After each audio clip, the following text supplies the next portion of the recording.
boot slammed into a woman's ribs. She crashed against the tavern floor, her cane skittering across the boards. A second kick caught her shoulder. She rolled, gasping, one leg dragging useless behind her. 3 men stood over her. Big men. Thick necks. Mercenary leather. The biggest one grabbed a fistful of her hair and yanked her head back. She did not scream. She did not beg. Her eyes locked on his. Cold. Steady. She did not look afraid. She looked ready. The tavern had gone silent. 40 drinkers frozen at their cups. Nobody moved. Nobody breathed. Then the door opened. A man stepped inside alone. Tall. Broad shoulders. He did not draw a weapon. He did not raise his voice. He simply walked toward them. His name was Tavern, the Alpha King of the North. What happened next nobody in that tavern would ever forget. Stay with me. The first man went down before his hand reached his sword. Kale grabbed him by the throat, lifted him an inch off the floor, and dropped him with a single twist that none of the watching drinkers could quite follow with their eyes. The second one swung. Kale caught the wrist, broke it cleanly, and turned the man's own knife back into his thigh. The third saw what was happening and tried to run. He got 2 steps.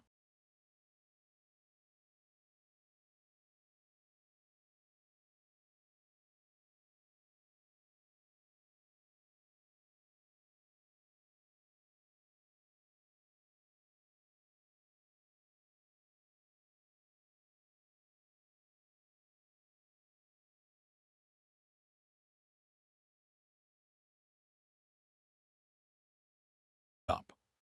Kale did not look at any of them. He turned to the woman on the floor. She was already pushing herself up on one elbow. He bent down, held out a hand. Are you hurt? She did not take the hand. She looked at him steadily, the way you look at a horse you are deciding whether to buy. Pick up my cane, she said. It was not a request. There was no thank you in it. There was no fear in it either. There was no relief. She spoke the way somebody speaks when they have been giving orders for a long time and have stopped noticing they are giving them. Kale picked up the cane. It was a good cane. The shaft was carved hardwood, dark with use. The grip was wrapped in worn leather. But the tip was silver. And the silver was not plain. It had a small crest pressed into it, half rubbed away by years of contact with stone floors. Kale had seen that crest before. He had seen it on documents that crossed his desk in the north. He had seen it carried into battle on the banners of an army that, last he had heard, was 300 miles south of here. He helped her up. She was lighter than she should have been. One leg did not take her weight at all. The other took it grudgingly. She leaned hard on the cane and stood. The whole tavern was still watching. Kale said low enough that only she could hear, "Who are you?" She did not answer. She nodded toward a table in the corner, the one nobody ever sits at because the lamp is broken and the light is bad. Over there. Now. Before they send the next ones. The next ones. There are always next ones, she said. Walk. She moved across the floor with a slow, deliberate limp that was painful to watch. 1 step. Cane. Step. Cane. The whole tavern made a path for her. Nobody met her eyes. Nobody offered help. They had seen her beaten on the floor, and now they wished only to be invisible to her. That told Kale something. People who pretend not to see somebody after a beating are not strangers to that somebody. They knew who she was. They had always known. And they had let it happen anyway. He filed that away. At the corner table she sat down very carefully, the way somebody sits down who has learned that sitting wrong costs them 3 days of pain. She set the cane against the bench. She folded her hands on the table. Her hands were not soft. They had calluses in places Kale recognized. The inside of the thumb where a pen sits. The outer edge of the palm, where a person has spent years pushing themselves up off floors and out of chairs. "My name is Lyra Oren," she said. Kale went very still. He knew the name. Everybody knew the name. The crippled princess. The youngest daughter of the Southern king who was, the last he had heard, dying. Her father had 10 children. 6 were already dead. 3 were openly fighting for the throne. The youngest, the one with the broken legs, was supposed to be in a tower somewhere being prayed over by nuns. She was not in a tower. She was in a tavern, 300 miles from her father's bed, with mercenary blood on her dress, looking at him like she had been waiting for him to walk through that door for a very long time. "And I know who you are," she said. "Sit down, Alpha King. We have very little time and a great deal to discuss." Kale sat down. He sat down because she expected him to, and because he had not yet decided what to do with her. A man who is undecided keeps his options open. The alpha part of him was uneasy. The alpha part of him did not like being summoned. The king part of him, however, was very interested. She did not waste a sentence. "3 nights ago," she said, "my father stopped speaking. He has not spoken since. He will be dead inside the week. When he dies, my cousin Roan will be on the throne by sunrise. He has been preparing for this for 11 years. The army is loyal to him. The treasury is empty because he has been quietly draining it. The city gates will be his. The harbor will be his. The temples have already been bought. By the time the news of my father's death reaches the north, it will be over." Kale said nothing. "You don't believe me," she said. "I believe you. I just don't know yet why you are telling me. I'll get to that. First, those men tonight. They were not robbers. They were not even mercenaries, not really. They were Roan's men. He sent them to kill me here, in this tavern, 3 weeks before my father dies, so that nobody would connect my death to the throne. I would simply be the crippled princess who wandered too far from home and got cut down by drunks on a road. Why are you not in your father's house? Because I would already be dead in my father's house. Roan put a poisoner in the kitchen 6 months ago. I noticed. I have been moving for 4 months. The cane you picked up has a hollow shaft. There are letters in it. Names. The names of every man Roan has bought, and every man he has not yet bought but is going to. 217 people. I have copies in 3 cities. If I die, the lists are released." She paused. "That is what kept me alive until now. The fact that Roan does not know how many copies exist or where they are. He sent men tonight because he is running out of time. He thinks that if he can take me before the lists go out, the lists die with me. He is wrong about that. But he does not know he is wrong. So he keeps sending men. Why this tavern?" For the first time, her mouth turned up at one corner. It was not a smile. It was the small, bitter movement of a person who has just confirmed something they suspected. "Because you were going to be here," she said. "I have been watching your road for 2 weeks. I knew the night you would stop here. I knew the table you would sit at. I came in 20 minutes before you walked through that door, and I sat near the entrance, and I made myself easy to hit." Kale's voice dropped. "You let them attack you. I let them try. There is a difference. You used yourself as bait. I used myself as the only piece of bait an Alpha King would stop walking for." He stared at her. "You could have died. I have been dying since I was 9 years old. Some nights I die a little faster than others. Tonight was a faster night." She let him sit with that for a moment. Then she leaned back slowly, the way somebody leans back when their spine no longer bends easily. The lines on her face softened just a little. The corners of her eyes lost some of the sharpness. She looked suddenly very tired. Just a young woman. Tired, hurt, alive. Anyway, she said, and her voice had gone almost gentle, you came. You did what I needed you to do. The men who attacked me are dead in front of 40 witnesses, which means Roan's plan to kill me quietly is finished. He cannot hide my death now. He cannot pretend I just disappeared. I am, for the first time in 11 years, almost safe. She reached for the cup of wine the keeper had quietly placed in front of her at some point. Cale had not even noticed the keeper come and go. She drank.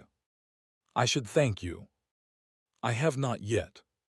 So, thank you, Cale Varen. You saved my life tonight, even if I made the saving easy. I am not going to forget that. The tension in her shoulders eased. The cane leaned forgotten against the bench. The tavern, slowly, was starting to breathe again. Somebody in the back called for ale. The keeper started polishing a cup. The bodies on the floor had been quietly dragged out the back door by men nobody acknowledged. Cale let himself relax a fraction. The danger of the night was finished. Whatever this woman was, whatever this game was, the violent part of it was over. He would offer her his protection. He would put her in a covered cart and take her to the north. She would have walls and guards and a fire. The Southern War would burn itself out, and in time she could go home. It was a clean ending to a strange night. I will give you safe passage, he said. There is room in my house for you. The north is not warm, but it is steady. You will be alive in the morning, and the morning after that, and every morning until your cousin Roan does something stupid and we cut his head off. Which he will. They always do. She nodded slowly. She set down the cup. She folded her hands again. That is very generous of you, she said. But that is not why I brought you here. She reached with 2 fingers into a pocket sewn inside the lining of her cloak. She drew out something small. She set it on the table between them. It clicked against the wood like a coin. It was a ring. Heavy. Gold. Old. The crest of the Southern Kingdom on it. The signet of an heir. I'm not asking for sanctuary, she said. I'm offering you marriage. The tavern somehow went silent again. Nobody could have heard her. She had spoken too low. But the air around their table changed, and people felt it the way animals feel a storm. Cale did not move. Say that again, he said. You heard me. Say it again so I am sure I heard the right words. She picked up the ring. She held it up between her thumb and finger in the bad lamplight, so the crest caught what little light there was. This is the signet of a designated heir. My father gave it to me 8 years ago, in private, in a room with 2 witnesses I trust more than my own breath. He never gave one to my brothers. He never gave one to Roan. He gave it to me because he knew, even then, that I was the only one of his children who could read a room without flinching and who could plan further than next week. He also knew I would never sit on the throne, because the lords of the South would never accept a crippled queen, and because even if they did, I would not survive my first winter on it. They would have me poisoned by spring. Then the ring is worthless. The ring is worthless to me. The ring is not worthless to a man who marries me. She set it back down.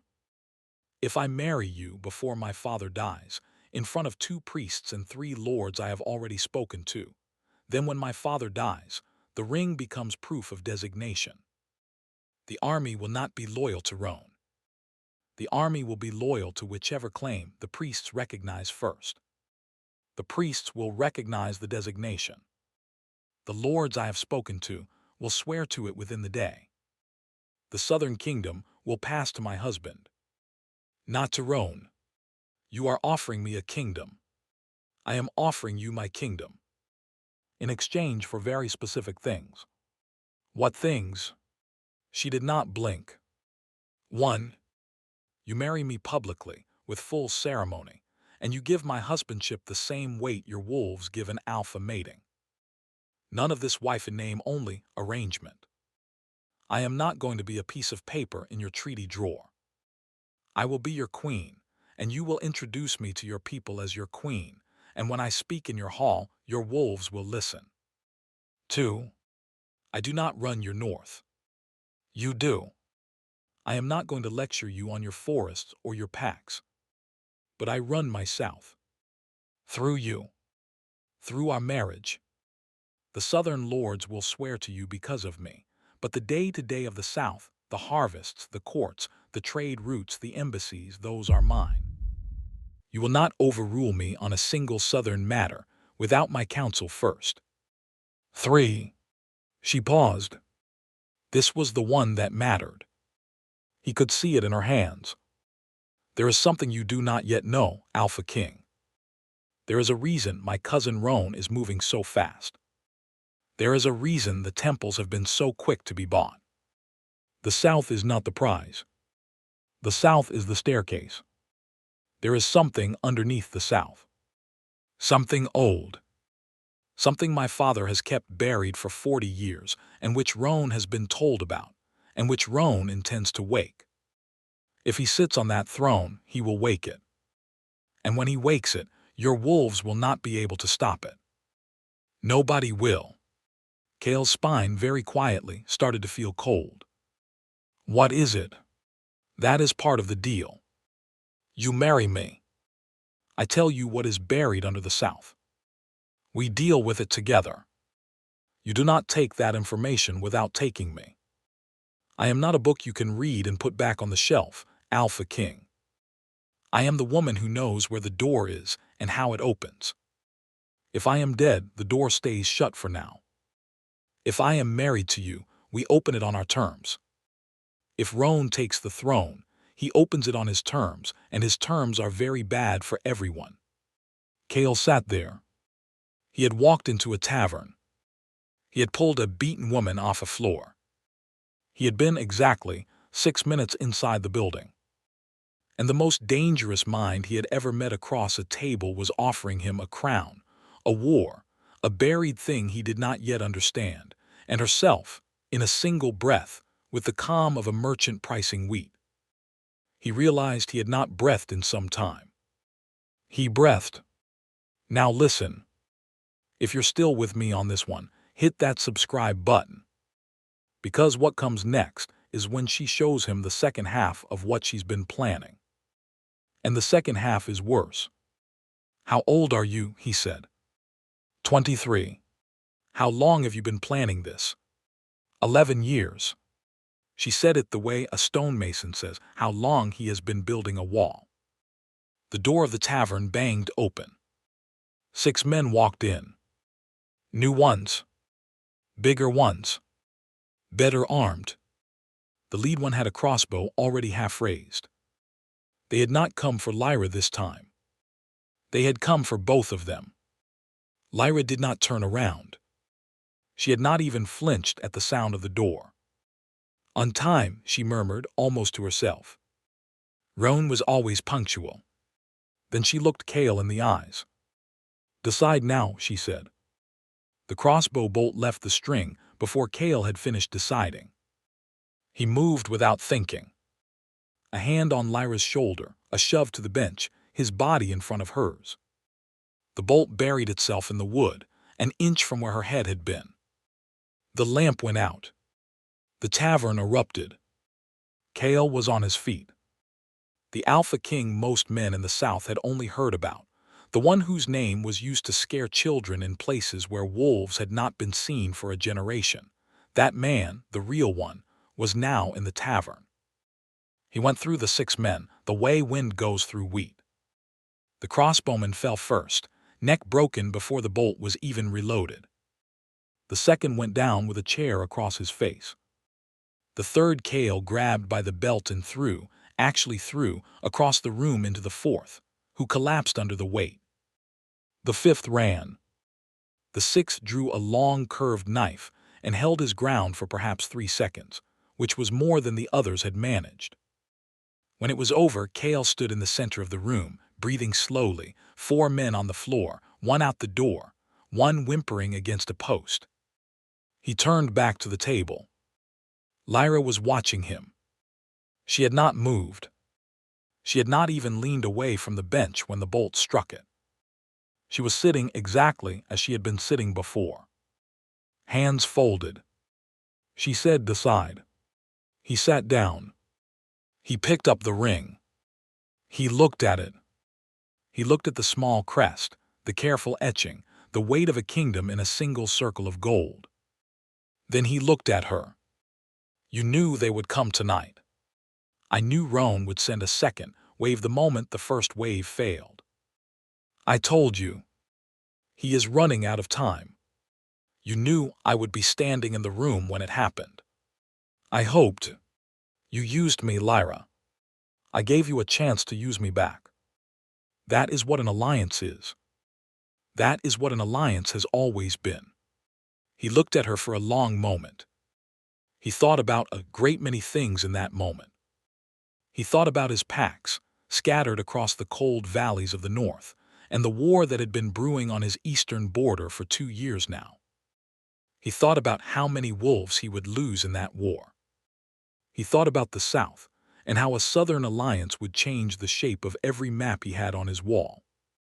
He thought about the buried thing she had mentioned, and the cold that had crept up his spine when she said it.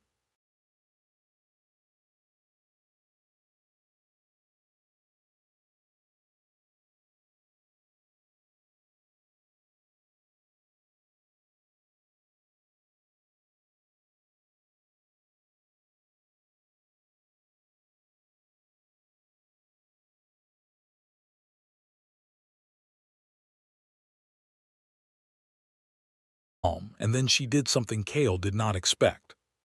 She closed her fingers around it. Tight, until her knuckles went white. She held it like that for several seconds, eyes closed. When she opened her eyes, they were wet. Just barely. She did not let the tears fall. She blinked them out of the way. "All right," she said. Her voice was steady. "All right. Then there are 3 things I need to tell you tonight, and they need to happen in this order. Tell me. First, the thing buried under the South is called the Sleeping Throne. It was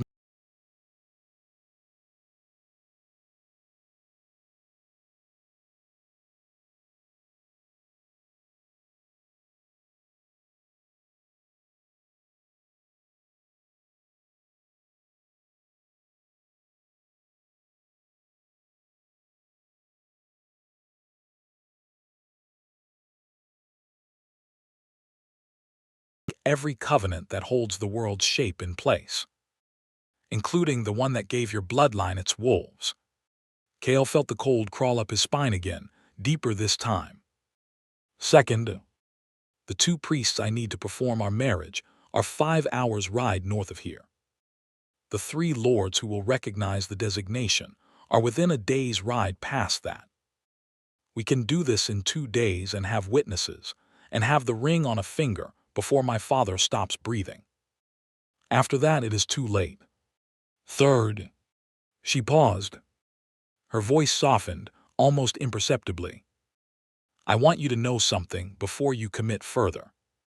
I am not faking the leg. The leg is real. I will be on this cane for the rest of my life. I will be slow. I will be in pain in winters. I will sometimes need help, and I will hate needing it, and I will still need it. You are not getting a wife who will run beside your wolves. You are getting a wife who will outthink every council you ever sit in, and who will love you fiercely if you earn it, and who will absolutely never lie to you. But I am Crippled, Alpha King. That part is not strategy. That part is just the truth. Kale reached across the table. He took her hand. He did not say anything for a long time. Then he said, "We ride at dawn." They left the tavern an hour before sunrise. The keeper, who had been polishing the same cup for an hour and a half, did not charge them for anything. Cale laid down enough silver to rebuild the back room twice, and the keeper said nothing. And when they walked out into the cold blue of the morning, he watched them go from the doorway with the look of a man who knew he had just witnessed something the songs would later get wrong. Lyra walked slowly down the steps. Cale walked at her pace. Not faster, not patient, just the same pace. As if it was the natural pace of two people walking together. She did not lean on him. She leaned on the cane. He carried nothing for her. She had said the night before that the day a man started carrying her bag was the day she stopped being a queen, and Cale had taken that seriously the way he took everything she said seriously now. His horse was waiting. So was a small covered cart his man had fetched in the dark. He helped her into the cart only after she nodded that she would accept the help. She arranged herself carefully on the cushions. The cane went beside her. The hidden pocket of letters was already against her ribs. Cale mounted. He looked back at the tavern. The bodies were gone. The blood had been washed. By midday, nobody who came through these doors would know what had happened in there. Except for 40 drinkers. And 40 drinkers in a kingdom, this size meant the news would be everywhere by next week. Which was, he understood now, also part of her plan. They rode. The two priests married them on the second night, in a small chapel with snow on the windows. The three lords arrived the next morning, riding hard, and when they saw the ring on Lyra's finger and the Alpha King standing beside her, they knelt without being asked. One of them, a gray old man with a scar from his ear to his collarbone, wept openly. He had served her father for 40 years. He had thought the South was finished. The South was not finished. By the end of that week, her father, the Southern King, drew his last breath in a room very far away. The court physician went to fetch Roan. Roan was not in his rooms. Roan was at the gates with his army, ready to march on the palace at sunset. But the news had moved faster than Roan. It had moved by Raven. It had moved by Rider. It had moved through the temples.